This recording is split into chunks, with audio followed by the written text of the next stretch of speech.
Rajini Sundar ma'am for moderating this session along with me. And she is a very senior and hope everyone knows her. And she is a teacher for me, and her special interest is in pediatrics. And she has taught me in my post graduation so many things about anesthesia. I am in great honor to have her in this topic. Shall we start, ma'am? Yes, we can start. Yes. Yeah, Dr. Suraj. Yeah. Vijay Kumar, I want to know.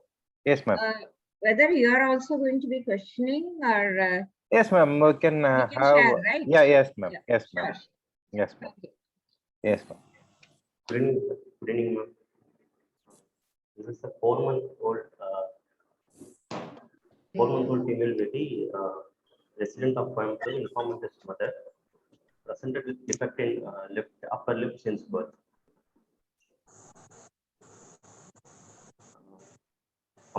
Baby had a complaint of left side upper lip. Volume is quite low, no? The placentas volume. It's okay, ma'am. Okay. Okay. Yeah. Okay. Baby had a complaint of left side upper lip deformity since birth, and history of difficulty in breastfeeding. There is no history of fever, cough, running nose, breathing difficulty, snoring, nasal stuffiness, weight loss, and ear discharge.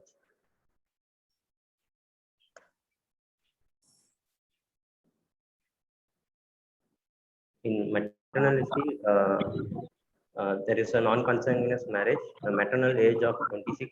It was a spontaneous conception, and no history of drug intake, radiation exposure, infection during antenatal period. There is no history of alcohol use also in antenatal period. Birth history: baby was born full term, normal vaginal delivery.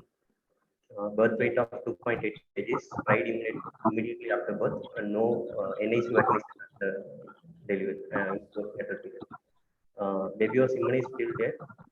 Developmental history: development was appropriate age, recognizes mother holding a net, making cooing sounds.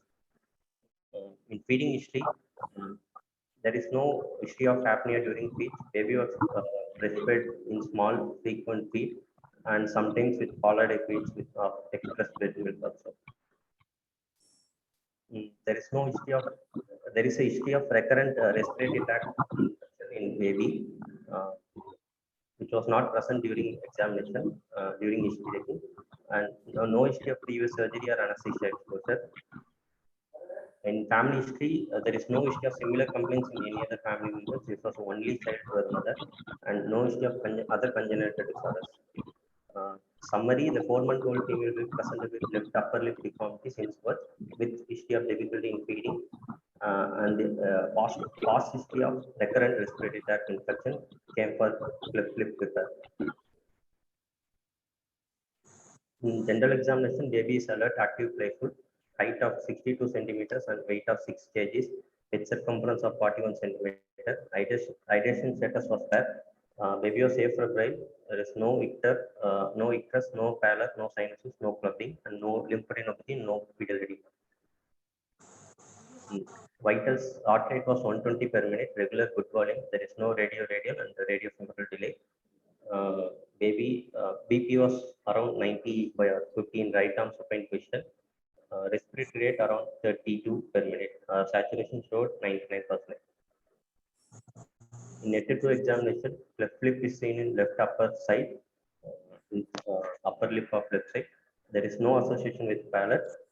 Primary teeth seen in lower jaw, and no other congenital abnormality is seen. Micro or retrognathia, low set ears, macroplasia, pre-auricular tag or flat nose, left neck, and polyios in the actin. In systemic examination, CVS inspection, shape of cricoidema appears normal. Apex bit seen in 5th intercostal space, 1 centimeter lateral to mid clavicular line. Palpation: apex bit is built in left 5th intercostal space. Auscultation: first and second arms were here. There was no murmur. Respiratory system infection: bilateral chest expansion normal. Trachea seems to be in midline. Palpation, inspection patterns were confirmed, and auscultation, normal vesicle of sounds there. There is no added sound. In periabdomen examination, abdomen was soft, non-tender, bowel sounds there, no organomegaly. In central nervous system examination, baby was alert, active, child turns to side while falling. The cranial examination was normal, motor resting posture was normal, tone is normal, and deep tendon reflexes were normal.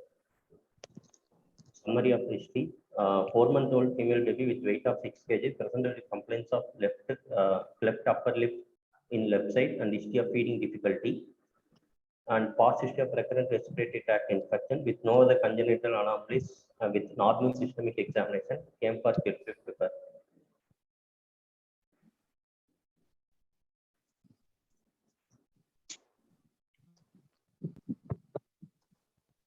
Okay, Surya. So why do you think you have to take the maternal history in this patient? What is the significance? Maternal age. You were telling so many things, no? In antenatal period, due to drug intake like phenytoin or phenobarbital, there is causation of lip or palate in child, and alcohol abuse also there is causation of lip in child, and maternal age also there is cause of. See, when you are asking that history, when is the lip formed, which gestational age, and when is palate formed? Can you just say shortly the embryology of the lip and palate formation? Some examiners are fond of asking this question. So completion's sake, we will finish this now. Lip is formed by formation of fusion of maxillary process. Which week of gestation lip forms? Which week palate forms? Lip with 4 to 5 weeks now. Palate at 8 to 12 weeks. Fusion So of any drug abuse and things like that in the first trimester you should have specified, right? Yes. And there is a relationship between the presence in the parents or close relatives also. Yes. It is found to be present, isn't it? Okay, just tell me the embryology, how it's formed. Lip is formed by fusion of maxillary process with lateral and medial nasal process. In palate, primary palate and secondary palate is there. Primary palate is before incisive foramen. Secondary palate is behind the incisive foramen. It formed by maxillary palatal process from maxillary bone, and what is the incidence of lip and palate in Asian population? 8,000. Commonly, lip incidence is 1 in 1,000 live births. Cleft palate is 1 in 2,500. How is it classified? Do you know any classification? Davis and Ritchie classification. Sorry? Davis and Ritchie classification. Okay, what is that? They are divided into 2 groups, ma'am. Pre-alveolar and post-alveolar. Pre-alveolar is cleft lip up to alveolus, and post-alveolar is after alveolar, hard palate and soft palate cleft. And another there is an Indian classification also. It is called NAC. Do you have any idea why are we referring the other nations' classification? There is a Nagpur classification of lip and palate, which was described by our own plastic surgeon, one Dr. Balakrishnan. Have you got any idea about that? To simplify it, you can say that it can be lip alone, lip with palate, unilateral or bilateral, or it could be submucosal. Okay? That makes it very simple, right? Okay. Now, so we know that this child is being scheduled for surgery, right? Yes, ma'am. Yes. Do you think that if a child is presenting with cleft lip and palate, and you correct the lip and palate, is it over for the child? Is the treatment for the child is over? No, ma'am. After that, in case palate defect is there, means we need to educate for speech development and feeding also. Feeding education about feeding and swallowing also. So you can tell me from starting. Usually we are doing the lip around the age of 3 months, right?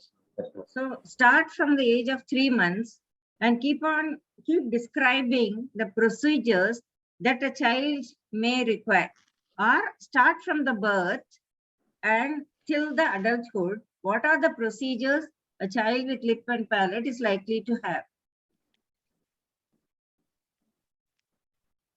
Flip procedure we can do in neonatal. They started doing currently in neonatal period also. No, Flip alone. before repairing the lip,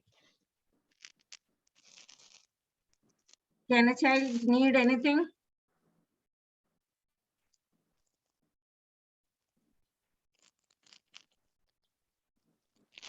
See, it will all depend upon the defect that the child is having. For example, if a child is having a very prominent premaxilla, it's a bilateral, okay? Then by doing a lip adhesion, you can reduce the gap and make the maxilla go behind, okay? So later the surgical procedure will be much easier.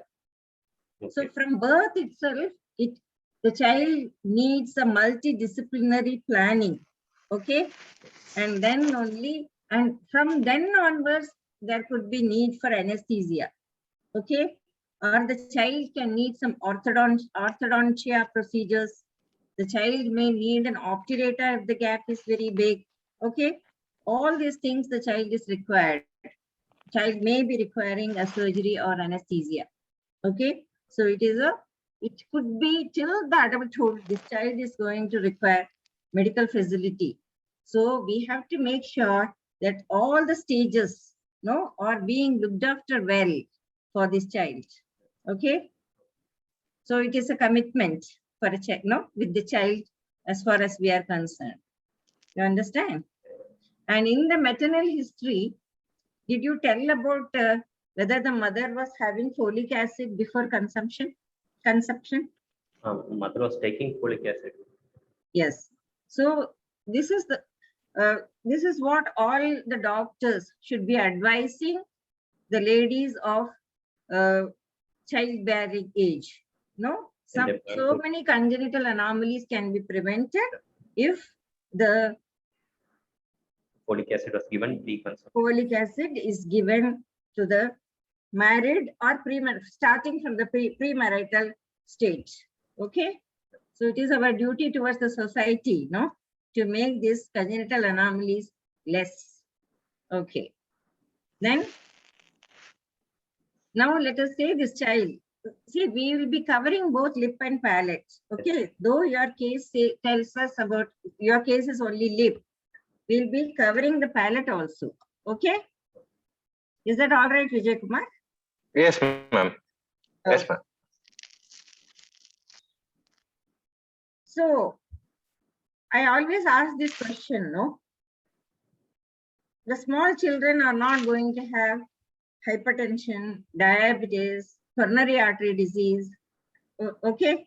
So if the surgeon sees and feels that there is no, everything is fine, do you still have to go and see the children in the preoperative period? So if we are going to see this child, we are going to evaluate the child preoperatively, what should be your aim? Why are you going and seeing this child preoperatively? Preoperatively, we need to assess the baby for any recent respiratory tract infection. Baby is getting antibiotics or not, and we need to assess the baby's airway, child's airway, And we need to ask history like snoring and previous anesthesia, difficult intubation, previous anesthesia exposure with difficult intubation situations. And we need to educate the family about mode of anesthesia and pain for analgesia methods also.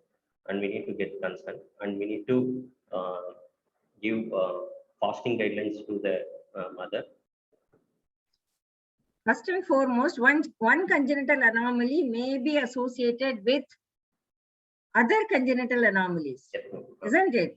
So you have to make sure that the child is not having other congenital anomalies. You rule out other congenital anomalies.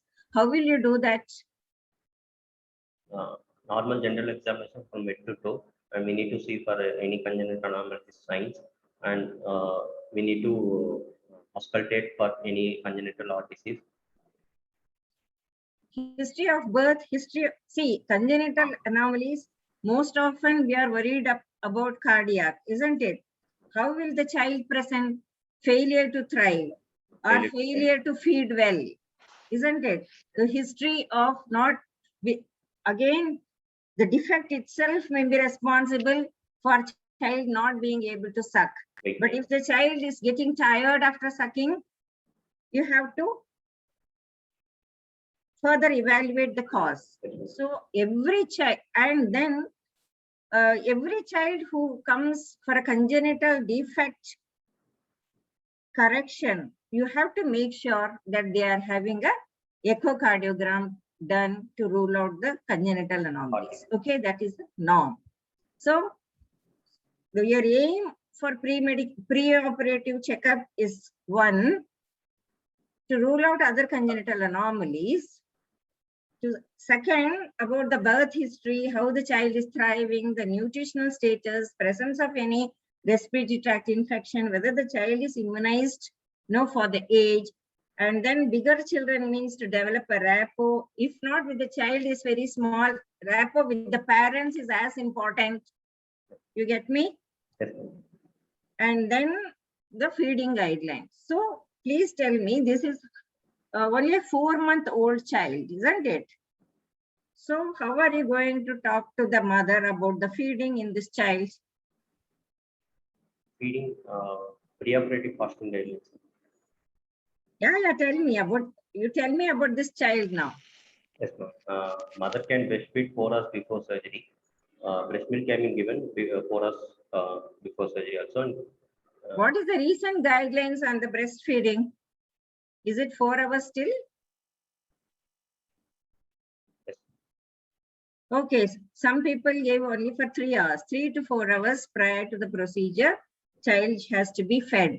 Okay, if the mother says that because the child had difficulty in sucking, the child was put on bottle feed, and that too either cow's milk or formula feed, whatever it is, 6 hours for, then what will your advice be?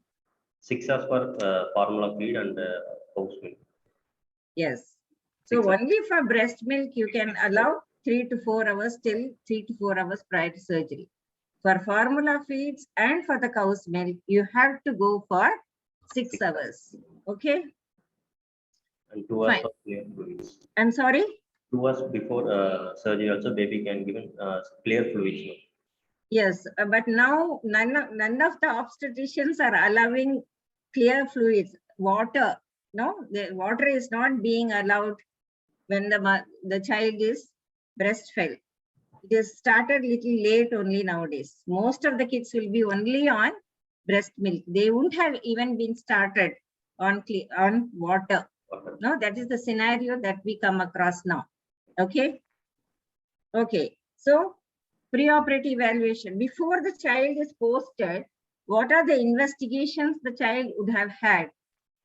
Let us say that this is not a child, this is a child for a palate surgery. Okay, let us say this child, you have a palate surgery. When is the palate surgery done? 9 to 12 months. Why is it so? Why can't it be done? How many anesthetics you want the baby to have? When the lip is being done, why can't they do off the palate also? Why unnecessary anesthetics, no? So much of literature review is there saying anesthesia is bad for developing brain, and you want to give repeated anesthetic to this child. Is it okay? We can do, but Sorry? we can do both lip and palate at 8 to 9. No, it's never done like that. You only said that lip is done when the child is around 3 months of age. And what is the formula? Usually everyone wants to know. Rule of 10. Tell me, what is the form? What? 10 weeks. 10 weeks in 10 one- weeks? 10 weeks and 10 pounds of weight, 10 Okay. grams of hemoglobin or more. Oh. WBC count is less than 10. Yeah. So that is for lip. Lip For palate, palate is operated between 9 and 10 or 9, 12. 9 months to 1 and 1 or sometimes 1.5, right? Why is it so?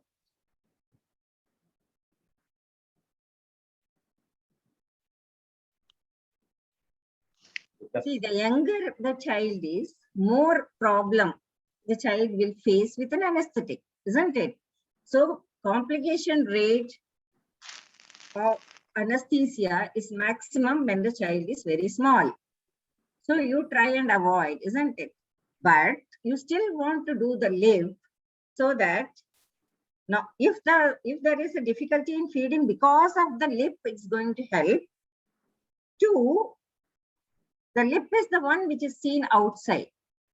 The mother will be very upset when the child is born with a defect, isn't it? From the day the child is born, she'll be pestering the doctor. Can it be corrected now? Can it be corrected? Because of the social stigma, isn't it? And then they say the earlier you do, better will be the bonding between the mother and the child is going to be.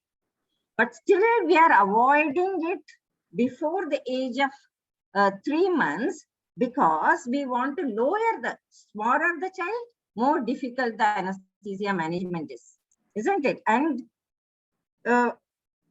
few years back, surgeons wanted to do it at birth itself.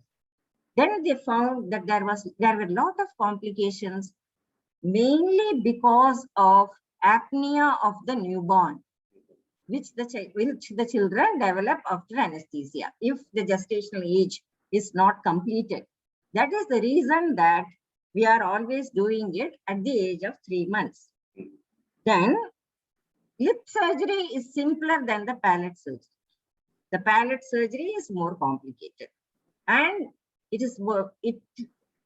involves more blood loss and things like that. So because of that, but the child has to develop speech and phonation. So before the child starts talking, which will be between the age of 9 months to 1.5 years, they want to complete the palate surgery. Okay, so that is the reason why the lip and palate being done in this particular period of age. Follow me. Okay. Okay, let us say that this child, you had a child who had a palate alone problem. And then you go to when you are talking to the mother says the child had a lot of respiratory difficulty at birth. And the child needed to be pruned, for improving the difficulty in respiration. So what is your inference? Maybe large tongue causes obstruction. Okay. Most often, what is it? Syndrome, Peary-Robin syndrome. Yes. So there are so many syndromes. Which are associated with cleft lip and palate. Okay. And more so when it is a palate alone. So a Peary-Robin child has a possibility of 80% chances of having a cleft palate. Okay. So let us say that a Peary-Robin child is born in your hospital and the child is in nursery and you get a call saying that you are not able to maintain the saturation for this child. Child is having lot of indrawing. So what are the steps that you can do to make the child better? We can prone the baby or a semilateral position, and we can do tongue stitch. For that, again, they are going to ask for anesthesia. Relieve. What can you do? You don't ask the surgeons to do. What are you going to do? So prone the child. Prone the child. Yes, Yes. prone lateral position can be done. Yes. Or what are the other things that you can do? We can put airway. You can put an airway. Yes, excellent. Which airway? Yes, okay. No, actually, it is only dural. Oral airway is what is supposed to be very helpful. And if the child is very sick, you can, the LMA is supposed to be relieving the obstruction to a very great extent. Okay. Then all these methods, and then just by proning for a few weeks, you find the child gets better. As the child grows, it gets better. Okay, then the child will be fit for being handed over to the mother. Okay. So now we said that most common syndrome associated is, congenital, syndrome is Peary-Robin. So what are the other syndromes you know of?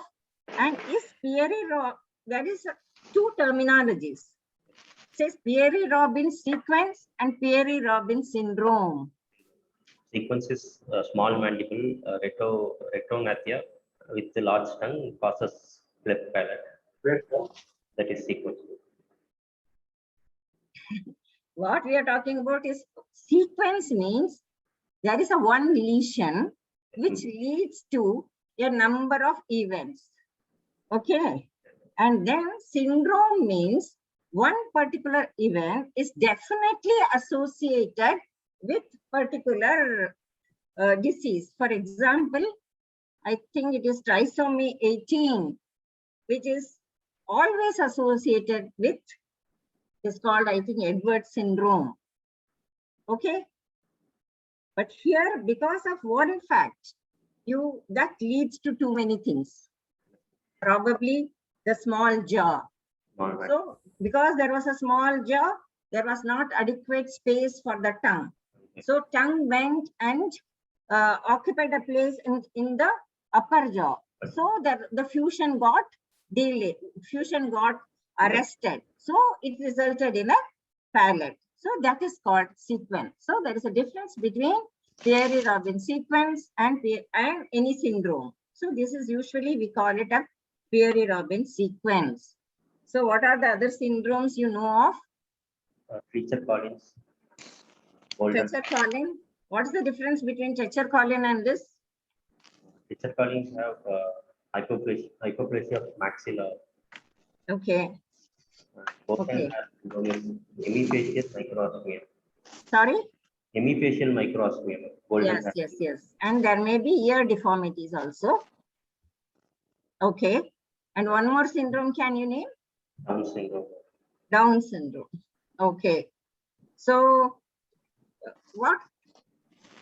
See, there is a lot of, the Peary-Robin is actually better to have a Peary-Robin. So the child's airway gets better and better as the child grows. Okay. But in Treacher-Collins and other syndromes, the airway may get worse as the child grows older. Okay. And what are the features of Downs, just for completion?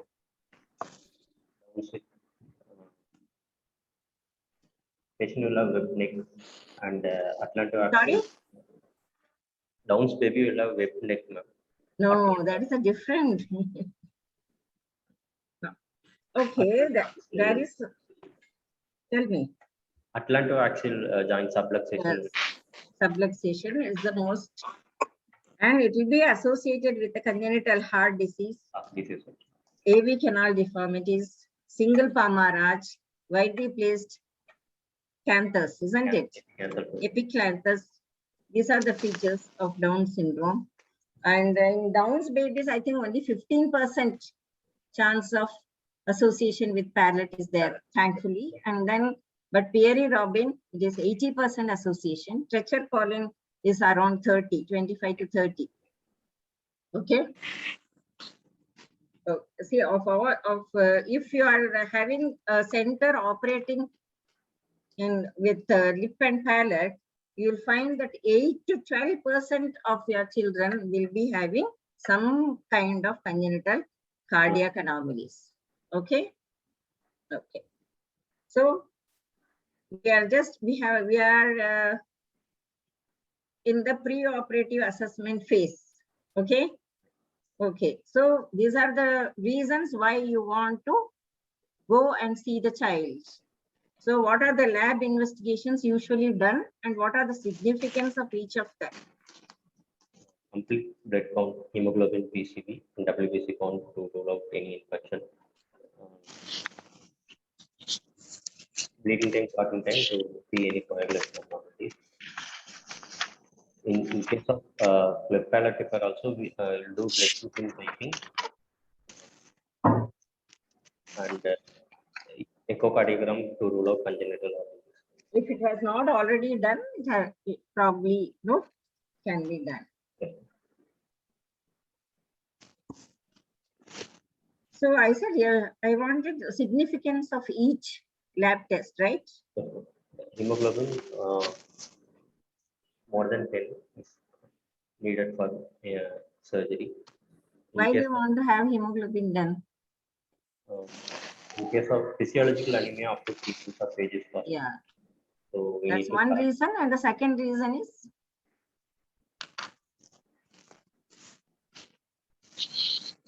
If the child is not feeding well, the child will have nutritional anemia on top of it, right? Okay. And WBC for to rule out see any infection. Okay. And bleeding time, clotting time to rule out any coagulation. Okay. Okay.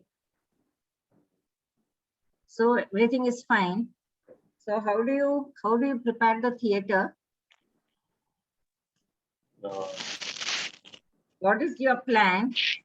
And tell me, how do you prepare? Plan is general anesthesia with endotracheal tube intubation. Preoperatively, I will guide the mother with the fasting guidelines.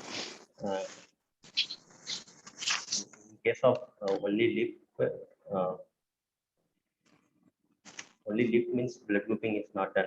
No reservation of blood also is not needed. In case of palate, there will be more bleeding. Blood loss will be more. So blood grouping is done and reservation of blood products also done. Okay. Since the baby is less than 6 months, there is no need for anxiolytic pre-medication.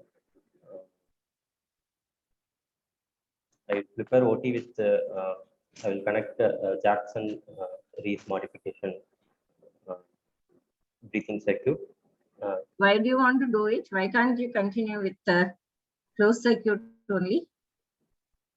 It is there may be difficult intubation, difficult mass ventilation situation. So I need to assess the ventilation of the baby. Yeah, you can do it with the closed circuit also, right? Nowadays, the lightweight circuits have come, and the fashion is to go straight to the circuit because you are afraid of the theater pollution, isn't it? So Jackson Rees is open circuit. So you will be increasing the theater pollution. So why do you want to have Jackson Rees circuit? Yeah, most of us are still very familiar only with the Jackson Rees circuit with child, isn't it?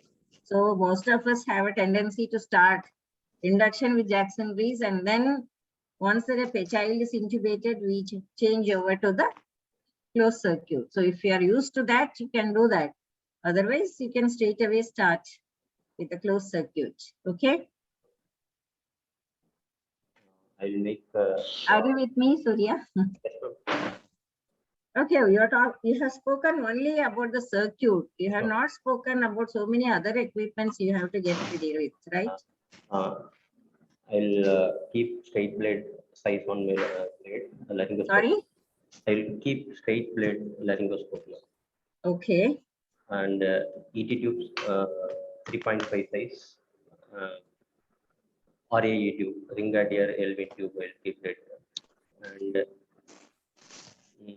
in case Okay. cleft palate is also is there, I will keep video laryngoscope and fiber optic standby, pediatric fiber optic scope as standby.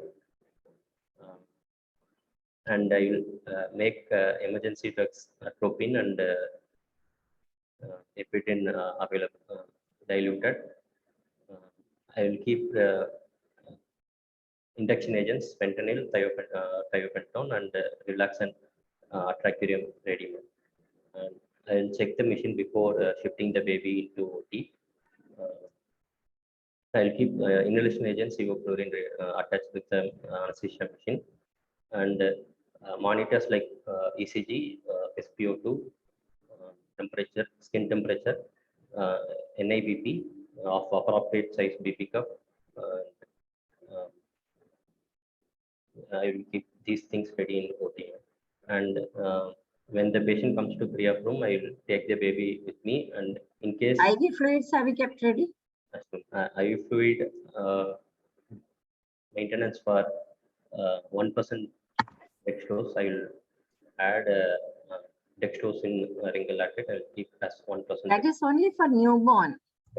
Only for newborn, we usually make sure that we are adding some dextrose.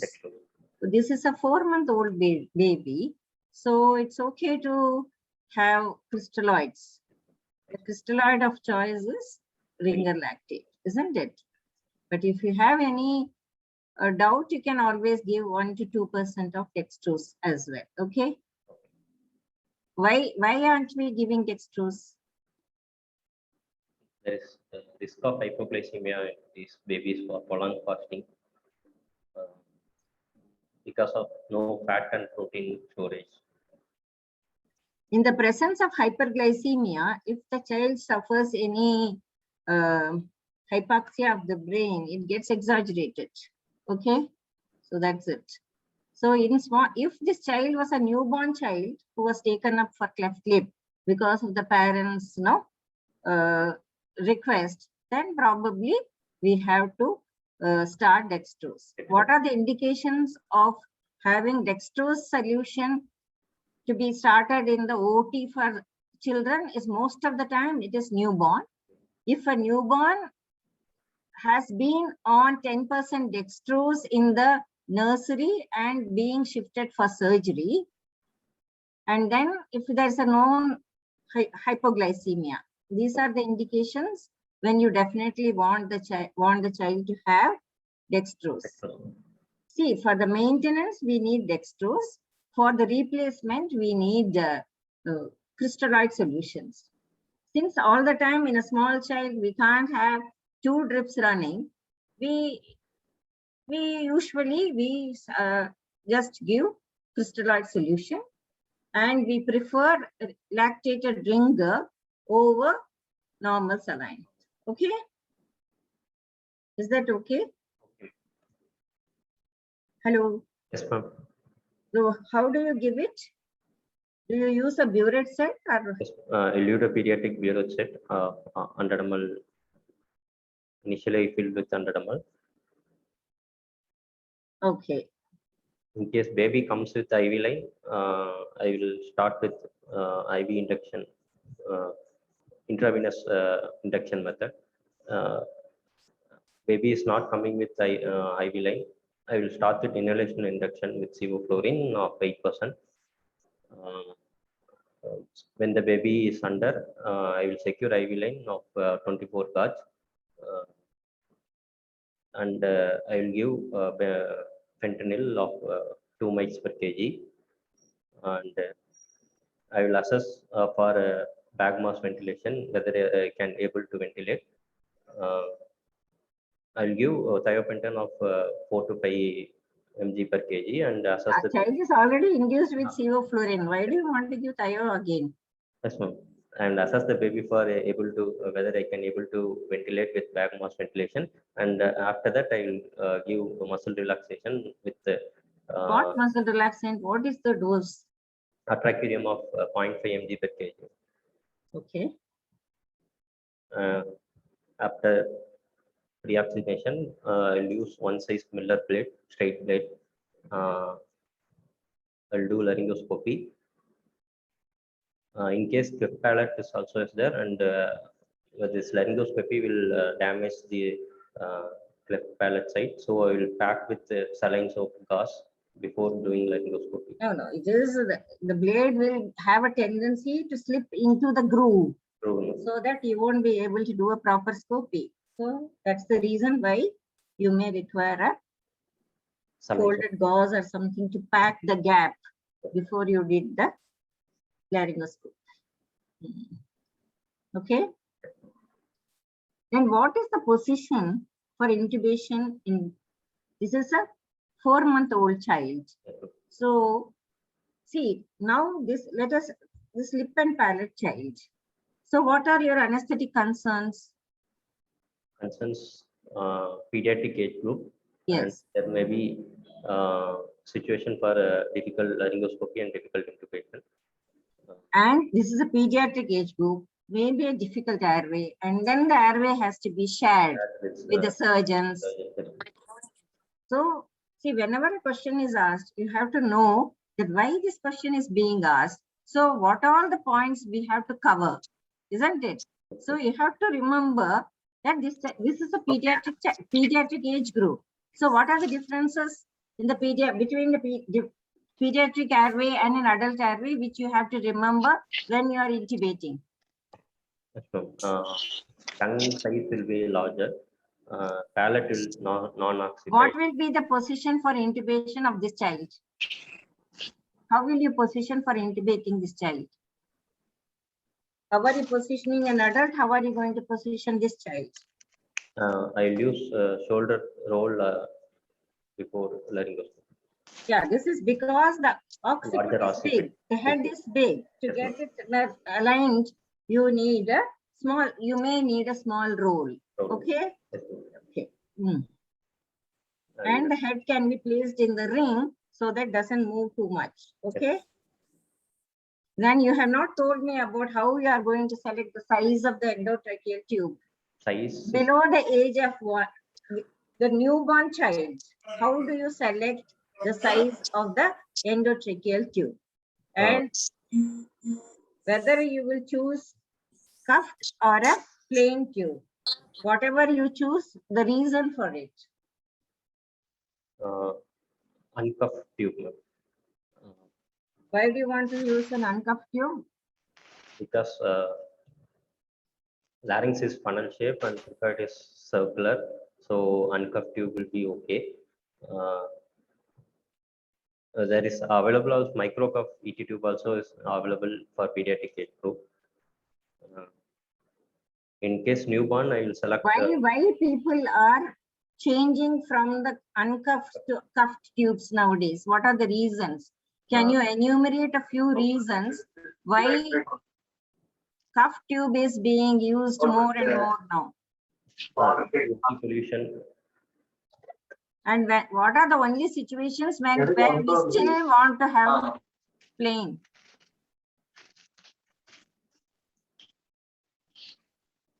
OT pollution, so uncuffed tube is not preferring now. That's the only reason. What are the other reasons?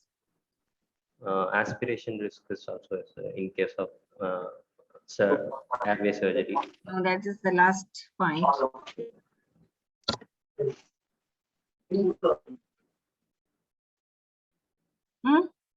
So tube exchanges are being reduced by using. Otherwise, you don't know. You will try to intubate with that, and you will find that it is either too big or too small. Then you have to change it.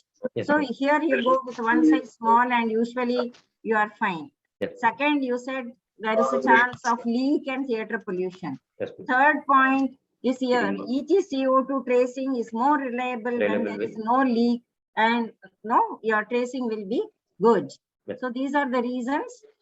And then with IPPV, when with IPPV, all the children need certain amount of PEEP. And then if you go for a smaller tube, you have a PEEP, and then the position needs an extension, isn't it, of the neck, Yes. where the leak will get exaggerated.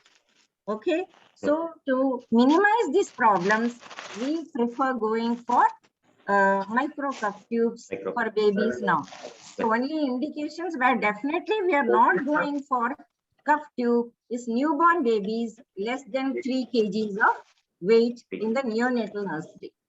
Okay, these are all the recent advances in pediatric anesthesia. Okay. Okay.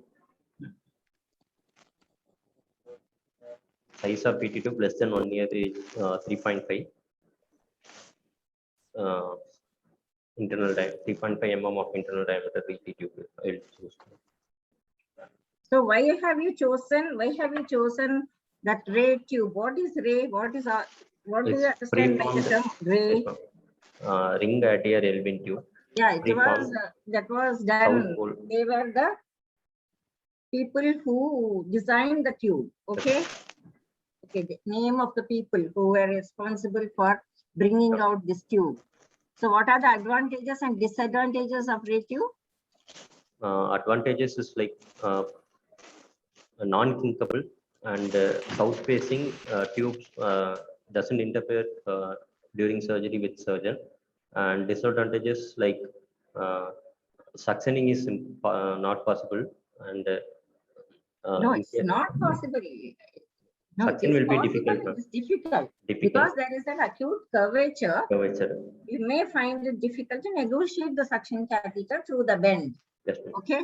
And there is chances of accidental extubation while positioning the baby after intubation, and there is chances of endobronchial intubation also, because this preformed curvature is doesn't fit with in our population. That length will Yes. be more or less.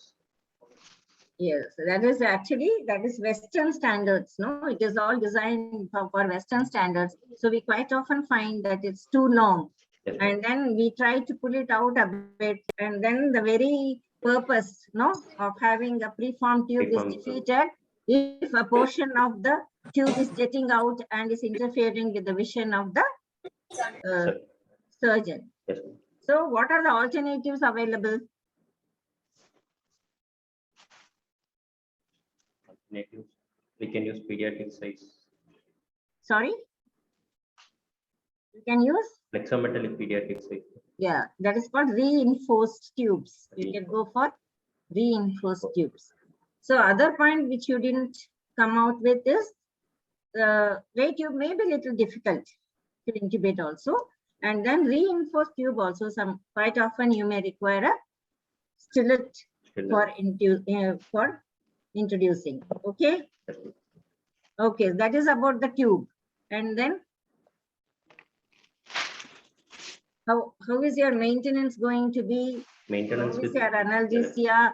What is the positioning? yes, ma'am. What? After intubating, after securing the ET tube, I will connect the anesthesia ventilator, and position for surgery is like extended neck. Neck should be extended. So with the head up and neck extension. Analgesia, I'll give perirectal paracetamol 30 to 40 milligram per kg as follows, and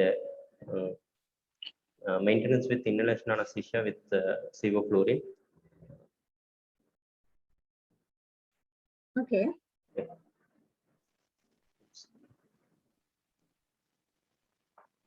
In case of any hypertension or tachycardia, I will deepen the plane and provide opioid boluses and give opioid bolus of fentanyl 0.5 to 1 mg per kg. Okay. In case of blocks can be given for analgesia. No blocks. What point have you missed in the airway surgery? One point you have Throat missed. pack I need to be kept. Sorry? Throat pack. No. Yes. after intubating, before positioning, throat tract should be kept in the direct vision with forceps.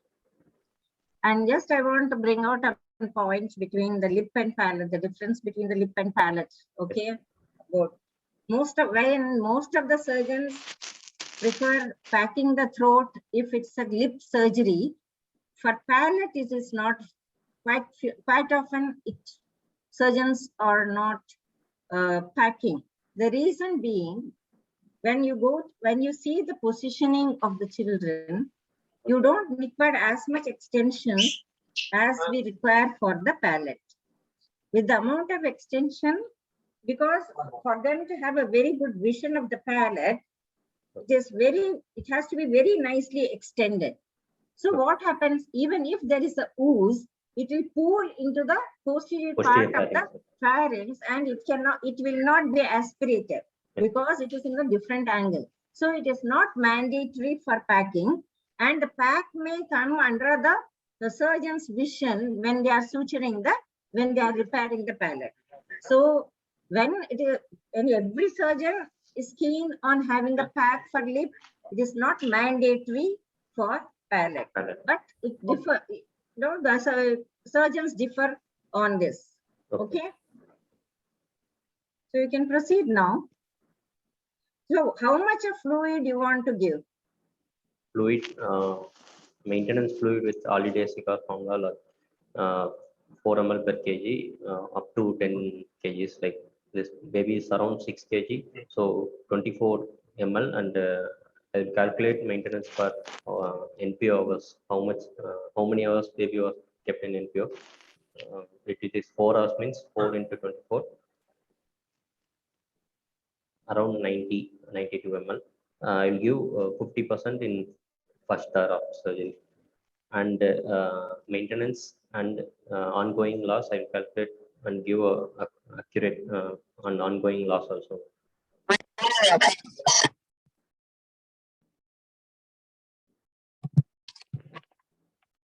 Okay. I'll keep around 45 to 50 ml per hour. Okay. Some people start, depending upon the surgery, but this is there is a formula for replacement depending upon the surgery. So in the abdomen and thorax, you may have to give 10 to 15 ml per kg. In less loss, you can give 5 to 10. So you can give up to 5 ml per kg per hour for this child. Okay? And then you have to replace the loss with 3 times the blood loss. Okay? Okay. And what do you understand by the term maximum allowable blood loss? Because you said for palate there could be blood loss, and you have to reserve blood. Okay. So how do you decide whether you are going to give blood or not? So what are the points you should know for calculating the maximum allowable blood loss?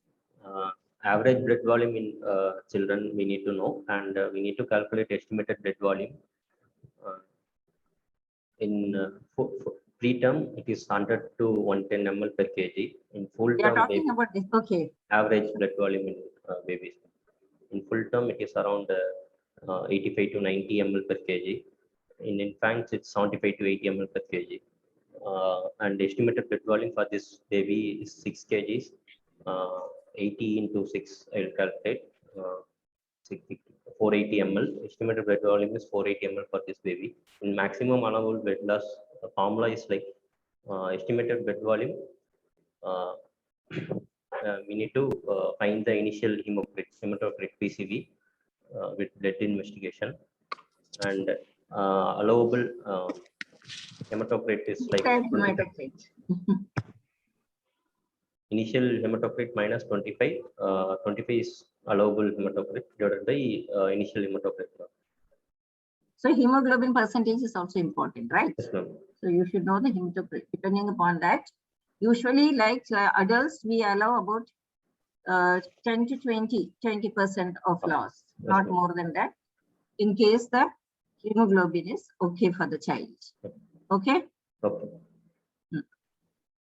Vijay Kumar, do you want to add a few things and before we go for the post-op pain management?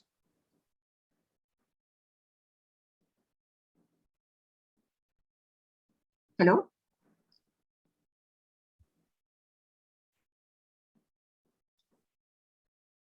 Okay. Vijay Kumar? Okay, let us continue.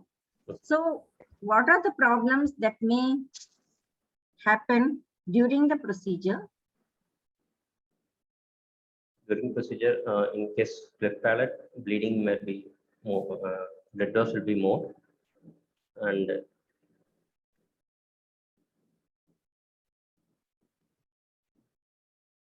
Tube kinking, tube being in case of pulled out, yes, and then aspiration, and these are the problem. We said it is difficult to suck, isn't it? yes, ma'am. Suck the ray tube. Yes, ma'am. Okay. Case of Vijay Kumar, do you want to take over from here and then we come back for Yes, ma'am. pain relief, post-operative options? Yeah, ma'am. Let me ask a few. This thing, I think, can you see the screen? slide. 1 minute. Let me. Yeah, 1 minute. No, this is yours.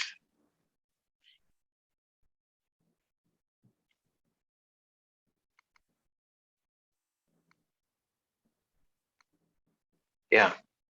So I think ma'am has covered most of the topic. Can you hear Surya? Yes, sir. Yes, sir. Yeah. Madam covered most of the things like what I have prepared is like we'll go like introduction, some clinical presentation, some discussion about clinical examination, some general questions about pediatrics, then preoperative investigation, then preoperative assessment, and something about monitoring, induction, maintenance, and so on. Okay, so we'll go one by one. Ma'am has covered what discussed about the embryological development and also the classification of cleft lip. Which gender is most commonly affected, Surya? In case of cleft lip, females more isolated cleft lip. Okay. Isolated cleft palate. No, isolated cleft lip is males affected. Isolated cleft palate is females affected. Okay, it's generally the male most commonly affected. Which side is more cleft lip? Which side is most commonly affected? Left side, sir. Left side, yeah, correct. And this usually this cleft lip or palate, they will have some malnutrition and weight loss and so on. But this baby of yours has normal weight, isn't it? Yes, sir. Why is it? Baby was given frequent feeds and small frequent feeds, and baby was given sometimes express measurement with Pollard also. Yeah, that's what. So they have compensated with that. Usually the mothers are so clever that they give other modes, like they will express the milk and give it by Pollard. That is the usual way. That is why the baby has normal weight. Okay, so sorry, this incident ma'am has covered, and the cleft lip also. Does this cleft lip and palate run in family? Yes, sir. Yeah. So there are chances of familial run and hereditary also. There is a 12% chance of familial and hereditary cleft lip and palate. Ma'am has covered. I'll just tell you a small anecdote when you're talking about the Yes, ma'am. feeding. So Yes, ma'am. many years back, one child was brought for cleft lip repair, and the child at the age of 3 months was weighing around 7.5 kgs. So it was very obese. Then I asked, how come your child? Then she said that they said the child should be 10 kgs before, no? The child was taken up for the surgery. So I was trying to feed as much as it could. So that can also happen, you know. Yeah, yes, ma'am. Yes, ma'am. Overfeeding the child. Yes, ma'am.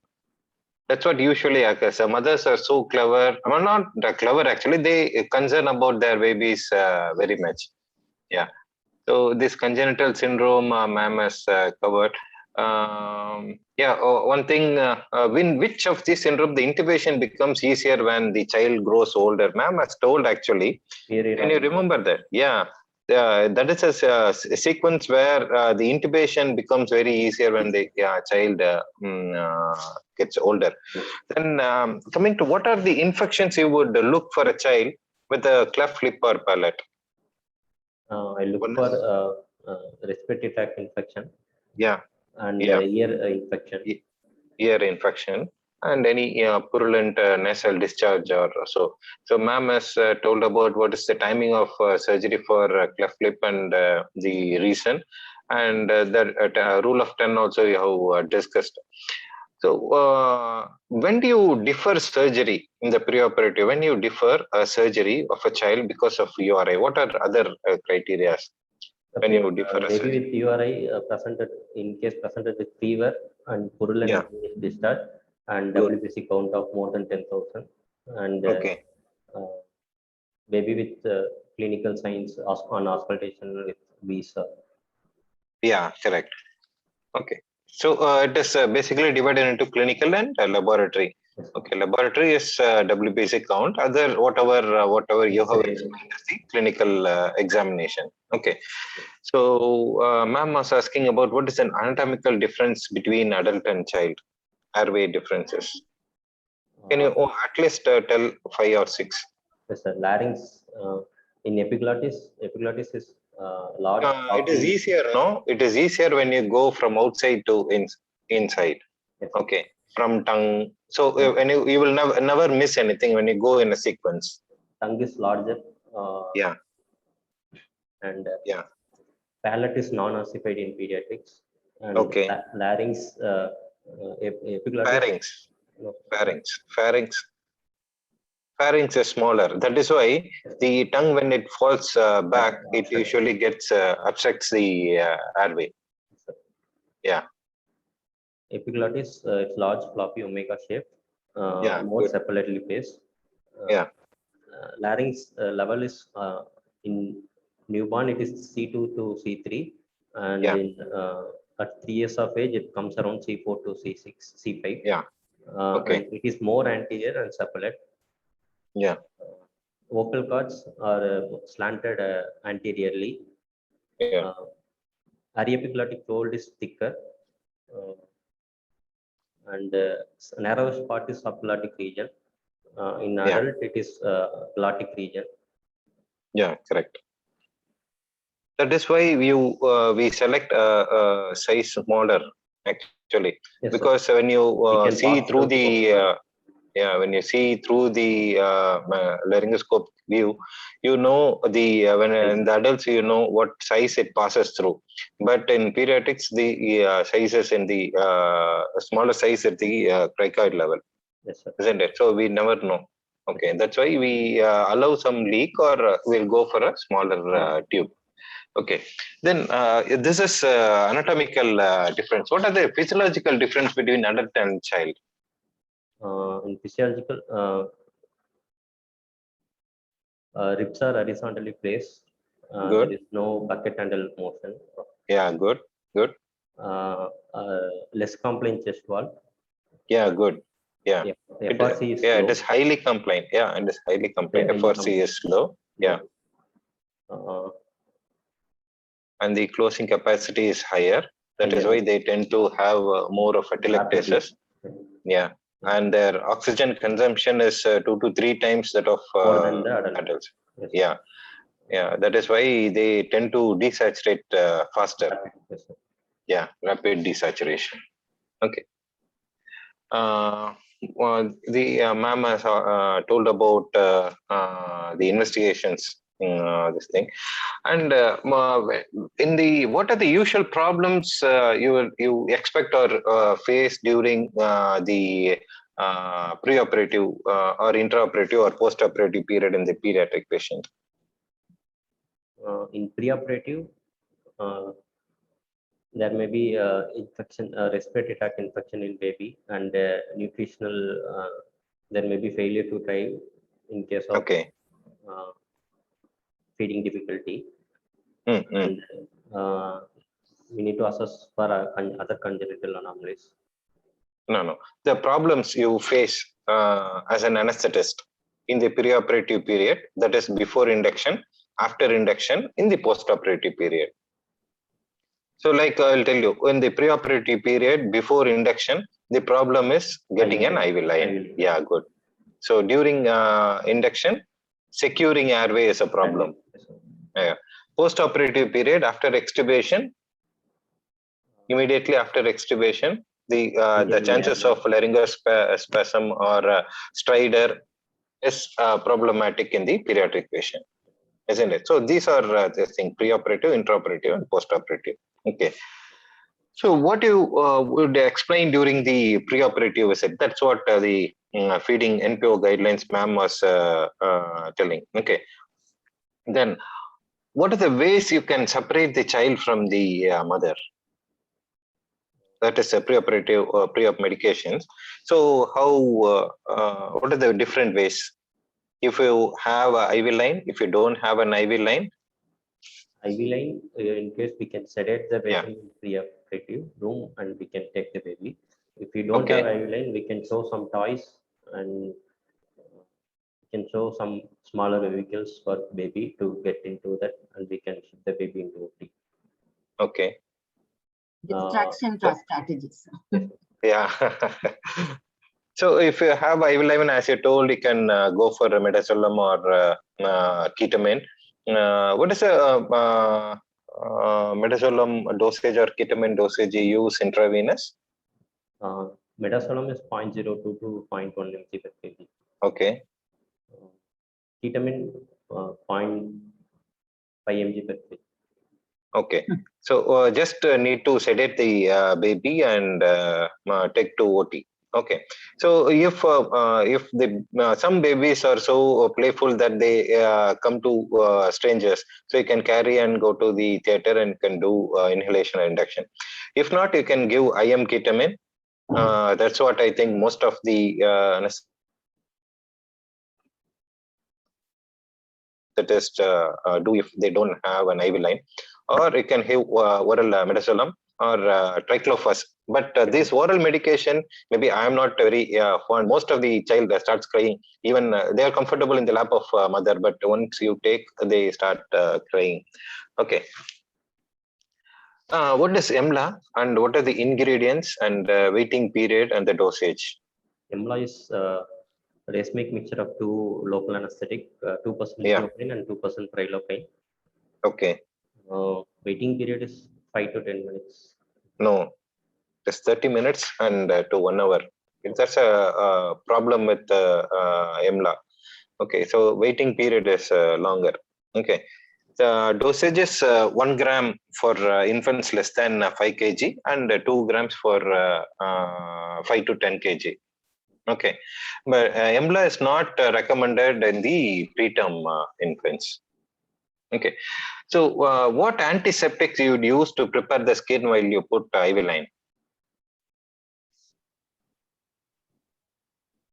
Alcohol, shower, isopropyl alcohol, shower. Yeah, usually 10% povidone iodine they prefer, and alcohol sometimes it blanches and irritation occurs, and FDA doesn't recommend 2% chlorhexidine, but 0.5% chlorhexidine they FDA approves for cleaning the skin before IV line. Okay, what size IV line you'll do it, or where do you do it usually? Usually in Dasma 24 size for this. 24 size. Okay. What other sites? Usually the chubby child, it is very difficult to. What are the other sites usually you've seen or doing it? One is dorsum, that is a most common site. Then we can do in leg. Leg, yeah. Then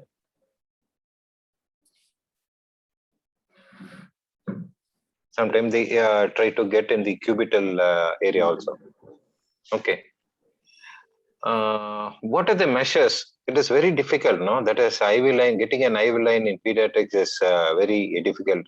What are the measures you would do to identify the vein if it is not visible? Or what are the techniques you can do to not, I believe it's not secure. I'll induce with inhalation agent, so I can see visible veins. If, Okay. I can use vein viewer to identify. Yeah, vein viewer. Then Or ultrasound. ultrasound. I don't know. Yeah, ultrasound is one of this thing, but maybe I'm not very this thing in a pediatric to cannulate a pediatric size vein. One is you have to be very patient, give compression and a little tapping for a while. Some you can view trans illumination, that is one. IR light, what you told, vein viewfinder. Then cold light, actually LED light they use from dorsum of hand, this thing. But you should be very careful to avoid burns of for these patients. Okay. So what are the concern while calculating, cannulating vein in the anterior cubital fossa? Arterial cannulation. Yeah. You should be very careful that you don't cannulate the brachial artery. If you cannulate the baby in the previous day, what measures you would do to prevent the IV line dislodgement? You understand that previous day you give and the baby will be with the mother, and what measures you will do to prevent IV line dislodgement? I can use gauze pad above the IV line, and I can tape the gauze pad. Okay. So it is a proper securement, and splint both the hands if baby is small, and two joints.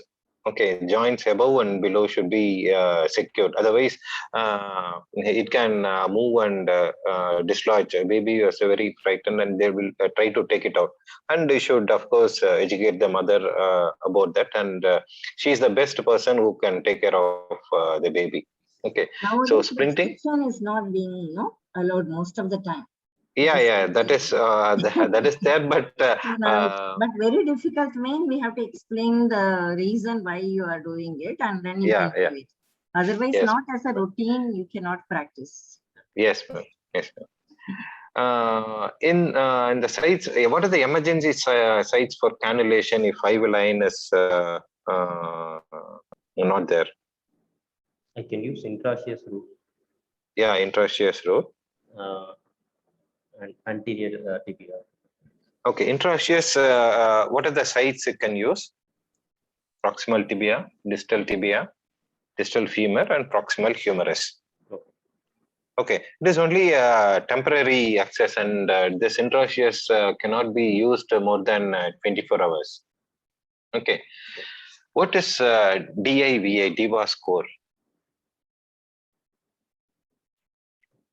DIVA score is difficulty in intravenous access. Okay, so they have so many criteria for that. Okay, just go. There are multiple scores for that, because sometimes they will ask to confuse you. Actually, what is DIVA score will be?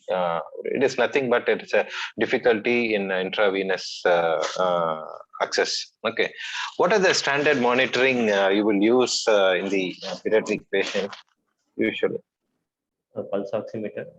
Yeah, good. Non-invasive blood pressure. Yeah. A pre-cardiac stethoscope. Yeah, good. Temperature and ETCO2. Yeah. So in this, what are the monitors usually use before induction if you go for inhalational induction? Pulse oximeter. ECG. Yeah. Most of the time, babies won't allow you to put ECG. At least pulse oximeter. And at least pulse oximeter. You can put a adult probe also in the toe. But only thing is, you should be very careful that you should not leave the adult probe too long in the baby. It can cause gangrene. Okay, if it is a prolonged. So you should, as far as possible, you should switch the adult probe into the pediatric probe. Okay. So how would you induce? You told inhalation induction, isn't it? Yes. Okay. So if you have an IV line, you can go in with other modes of induction. You told, I think, Siphon or whatever. Okay, you told you will use Miller blade, isn't it? Yes, sir. Yeah. The tube you told ray tube and flexometallic. Can LMA be used for cleft lip and palate surgeries? LMA for surgery we can do. So for pre-acclimation we can do in case of difficult intubation situation. There are reports that there are a lot of surgeries have been done with LMA. Particularly, the reason they have told is post-operative stridor and reintubation, so on, and they have started using LMA for surgery as such. Yeah, that was Okay. Dr. Pankaj Kundra's work in JIPMER. Yes, ma'am. It has started with sir has started. Number of cases. Yes, sir. Yes, sir. Yes, sir. Yes, ma'am. Yes, But ma'am. you should be ready to convert to endotracheal tube with the smallest, problem. Yes, ma'am. So Yes, ma'am. you can't leave Yes. it if there is a problem. That's it. Yes, ma'am. Okay. Is hypothermia or hypothermia common in pediatric patient? Any generally Hypothermia is common, sir. common. Hypothermia is more common. Okay. Common, sir. But in cleft lip and palate, is it hypothermia or hypothermia? Hypothermia. Hyperthermia. Okay. Why? What is the reason? We tend to keep the baby more warm. No, not. It's not, because usually the surgery is done on head and neck. Babies have a proportionately larger surface area on the head, so the operating light gets exposed too long on the head. They tend to have a hyperthermia. Okay. What IV fluid you would prefer for this patient? I think ma'am was discussing about it, isn't it? Visualize Yeah. like single lactate. Yeah, ringer lactate. If there is a prolonged, some centers would prefer adding dextrose into it, 25%. Yeah, 25%. Some centers they take 500 ml of ringer lactate. They take off 20 ml of ringer lactate and add 20 ml of 25% dextrose into the ringer lactate, and they use the maintenance.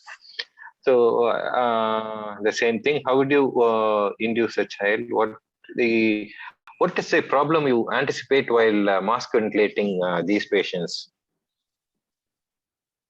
In case of associated with other anomalies, there will be difficulty in mask ventilation. Usually after induction, when you mask ventilate these patients may have a tongue swell. Yes, sir. Okay, so you will end up with if it is a spontaneous, you should be very carefully monitoring the bag. Right. And if you are bag ventilating, you definitely will come to know the resistance, and you will tend to put airway or jaw thrust to overcome it. Okay, what size will you use and how will you calculate? I think ma'am has discussed, and same as the length. So length, the formula to calculate the length of the tube. What blade you used for this patient? One size you told, no? Yes, sir. Okay. What is your plan if you anticipate a difficult intubation in this patient? I anticipate difficult intubation. I won't give muscle relaxation, and Okay, I will do trial laryngoscopy, and I will see after inhalation injection, I will do trial laryngoscopy and see what are the things visible during laryngoscopy. In case I will see vocal cord, I will go with muscle relaxation and intubate. Good. If trial laryngoscopy fails, means I will change the scope into video laryngoscope. Yeah, good. I do intubation. Yeah. Finally, of course, you can go in for fiber optic intubation if it is. But pediatric, it is should be very experienced to do fiber optic in a pediatric patient. That too, after patient is sedated or inhalation and induction has been done. Okay. Yeah. So if lip and palate children will be easy to bag and mask ventilate, but the difficulty will be only with the laryngoscopy most of the time. Okay. Yeah. So I think you told if it is a cleft palate, what precaution you would use while you do laryngoscopy? So you'll roll out saline gauze. That's what you were telling. What problem you will expect during positioning or during the middle of surgery in these patients? During positioning, accidental extubation of the tube. Yeah, extubation. Middle Even of during surgery. middle of surgery also same thing can Same happen. thing. Yeah. So how would you maintain anesthesia? So With maintain as a sevoflurane, inhalation, sevoflurane, nitrous, and oxygen, oxygen. and sevoflurane. Yeah. The same thing. What is leak test? Leak test is done before extubation and to see laryngeal edema is there or not. Yeah. We'll be giving positive pressure ventilation. So we'll calculate the tidal volume, expired tidal volume, and we'll remove the cuff of the ET tube, and we'll calculate the expired tidal volume. If there is significant amount of decrease in tidal volume, there is positive leak test. So we can rule out there is no laryngeal edema, and we can go with. So what pressure actually? Beyond that pressure, then the chances of laryngeal edema or a stridor will be more. 20 So it is 20 millimeters of mercury. That is a pressure where you can beyond pressure beyond 20 millimeters of mercury is required to have a leak. Then you're going into some kind of problem. Okay. What position you told like lateral position you can keep? Yeah. What are the causes of post-extubation stridor in children? What are the causes? What they do and that lead to post-extubation stridor? Larger ET tube. Yeah, good. Oversized tube. That is the most common. Okay. Anything else? And retained blood clots. Retained. Yeah. Throat pack. Part of a throat pack. And more depression due to opiates. Most common is oversized, and the more number of attempts you do to intubate, the more you are going to land into problem. And if a patient is already in the recovering phase of URI or LRA, they're going to have a problem, or bronchitis, or subglottic hemangioma. So these are some of our valvular cyst. That is one this thing unidentified during extubation. After extubation, the cyst will come and obstruct. Okay, or during or something, some foreign body gets aspirated. Okay. What is Flach scale? Flach scale to assess pain in postoperative period. Okay. It is done in babies who are not able to cooperate and lesser than 6 months to 7 years. Flach full form is face. We need to see the face of baby and leg activity, cry, and consolability of it. Yeah, consolability. Okay. What is your plan for postoperative analgesia in this patient? For analgesia, we can do nerve block after intubation before positioning the baby. For lip, we can do infraorbital nerve block. For in case of left palate, we can do greater palatine, lesser palatine nerve. And perectal acetaminophen. And in postoperative period, we can continue perectal acetaminophen 6 hourly, 20 mg per kg.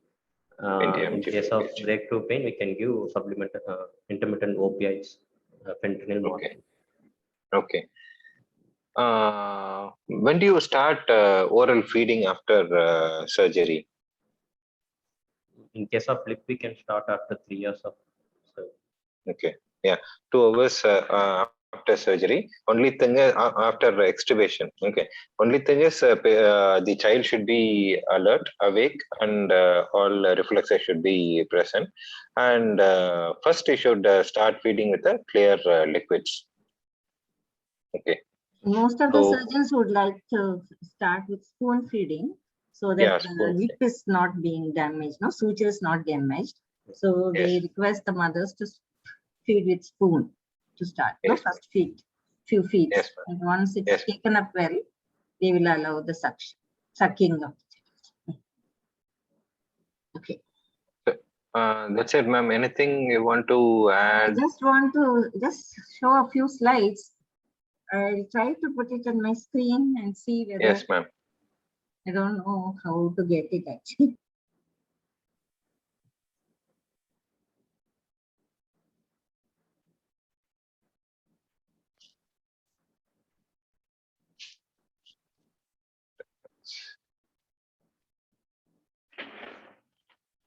I think you can send a request.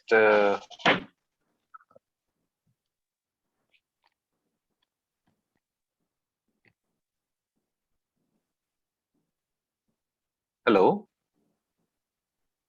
ma'am, are you there? I think Yeah, ma'am I'm got. there. Yes, yes, ma'am. 1 minute. I'm Yes. just trying to see whether I can get it or not. How do you reduce the screen from here? I don't know.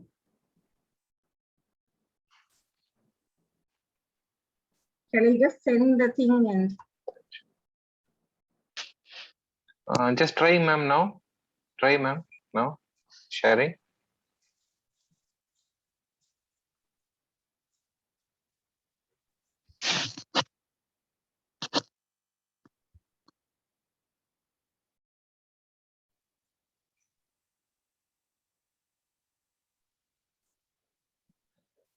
no, that's okay. What I wanted to share was, I'll just tell you. Yes, ma'am. Your screen is coming. Oh, Yes, ma'am. yes, fine. Yes, fine. ma'am. Yes.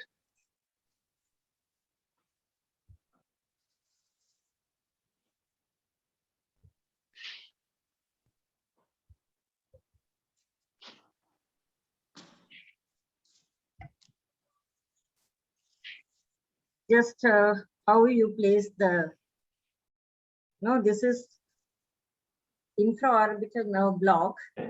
And then some people combine it with the nasal side also. It only requires about 0.5 ml on either side. Or no, each side you can infiltrate with 0.5. That's all is required. And then the block for the palate is more trickier. So most of the time what we do is, as he said, that you can block greater palatine, lesser palatine, and mesopalatine, and 1 and 2 will block. This is very close, no? Both 1 and 2, greater palatine, same injection. And here, the anterior part of the foramen, if you can place something, but it is very difficult, then you can just infiltrate local. Along with most of the surgeons will be infiltrating adrenaline for palate surgery. If you combine it with the local, it will be very useful for during and after surgery. And for infraorbital, there are two approaches, one external approach and one is internal approach, which is done through the oral cavity. You have to go into the fold between the gum and the lip, and then you just direct it towards the infraorbital foramen and place your local anesthetic.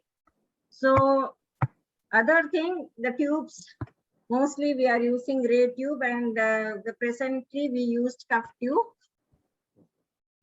And this is the armor tube.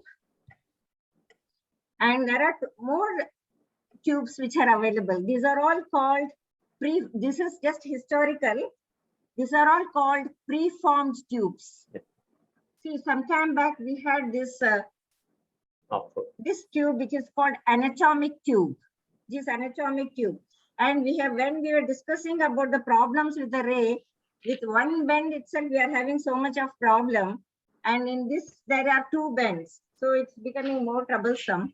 Before the ray tube came, we were using this Oxford tube, which had both reusable and disposable thing. The difference between the Oxford tube and ray tube is the angulation is more acute in ray tube, whereas it is almost right angle with the Oxford tube.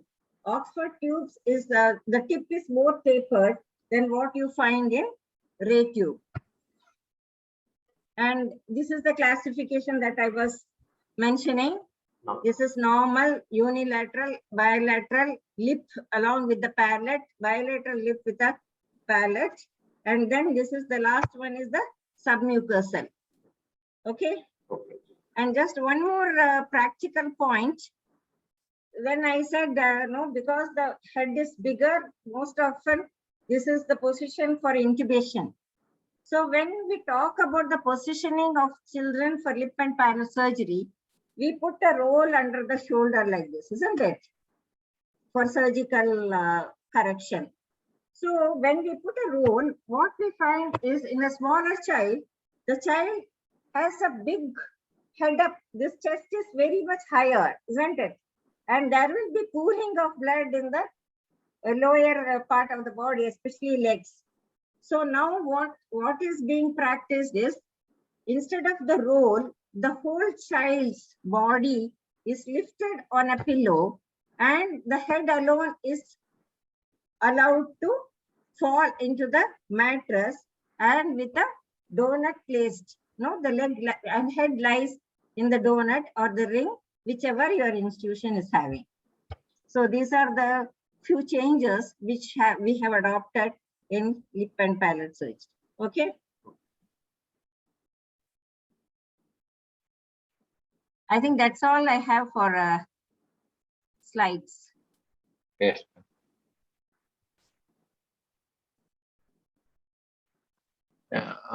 Anything more? I think Dr. Menon sir is also there. Sir, you want to add anything, sir?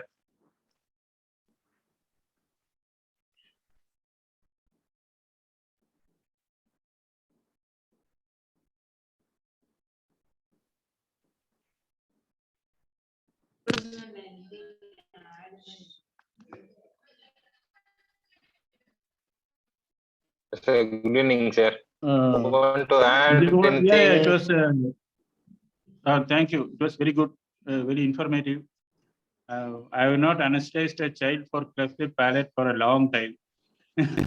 So it is very informative for me. Yes, Thanks sir. for Vijay Kumar. Thanks, Yes, sir. Dr. Madam. I am only into the cardiac. In the chat box. Oh, sorry, I'm interfered. Okay. There are few questions, ma'am. One is, can Buji be used in case of difficult intubation, and what's the risk involved in Buji? Yes, if you are wanting to use the ray tube, then using the Buji will make the intubation, threading of tube very difficult. But if you are planning to use a flexometallic tube, the Buji may not be a bad idea at all. So Buji can be used in difficult situations, soft Buji. There are Bujis available for children, and there are different Bujis for neonates and the bigger children. So you can choose a proper Buji and then you can use it. And most often what we are doing is we are using stillated tubes in difficult intubation scenario. Yes, ma'am. What is the critical temperature for operating room for pediatric surgeries?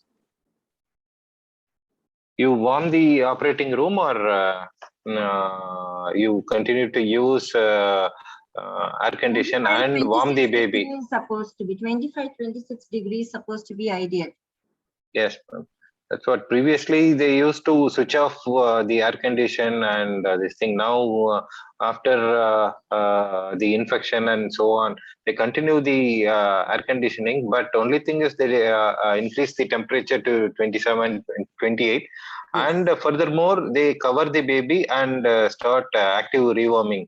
We have better warming systems now. Yeah, warming system. Yes, ma'am. Patient warming system we have.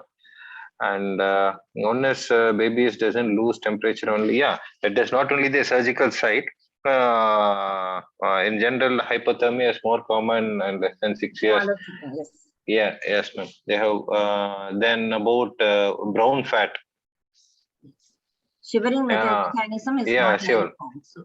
Yeah, well formed. Yeah. The other points which is missed was when we are discussing about the post-operative complications, especially in palate, if the surgery has taken a long time and the gag, is pressed on the tongue Yes. gets swollen, and Swollen. Yeah.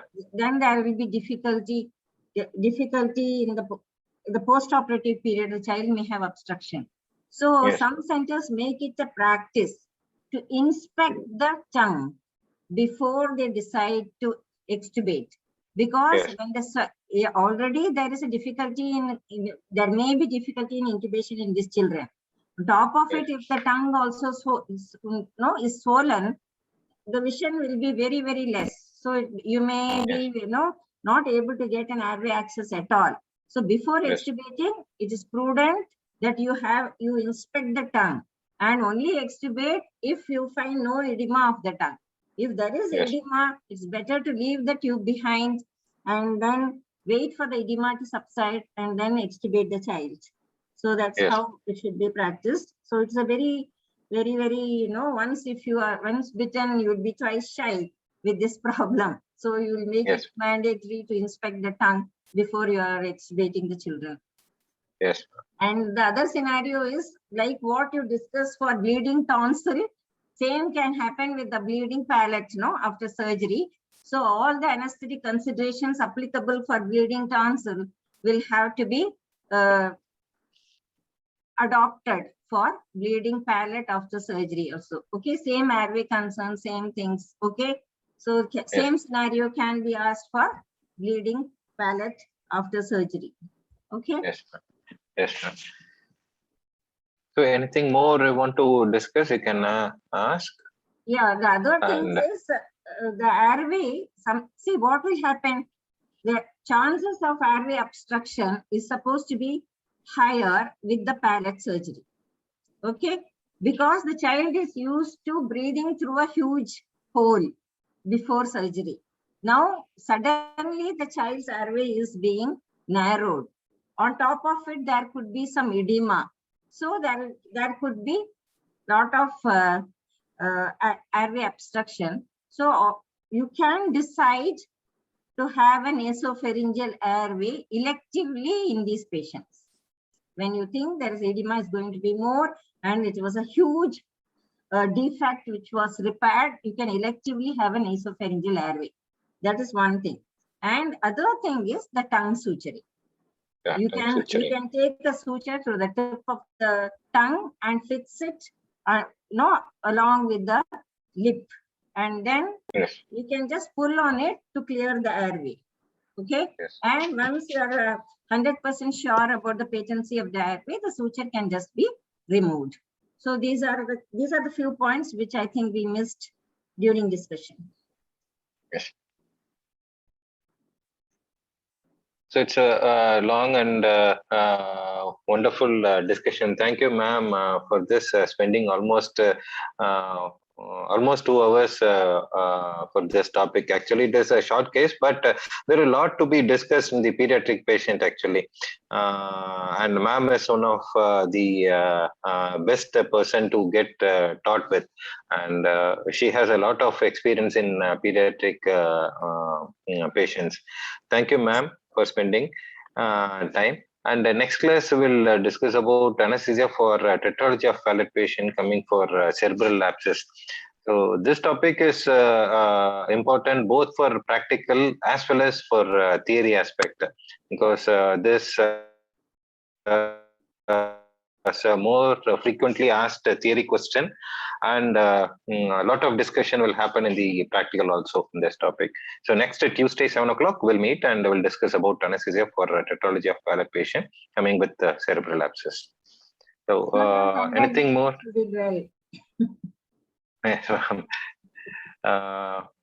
Thank you. Good night all. We'll meet next week. Thank you, ma'am. Thank you, Surya Raj. It was a great presentation and a good discussion. Keep going. Thank you, sir. Thank you, ma'am. Thank Yeah, you. thank you. Good night to all Good of night. you. Good night.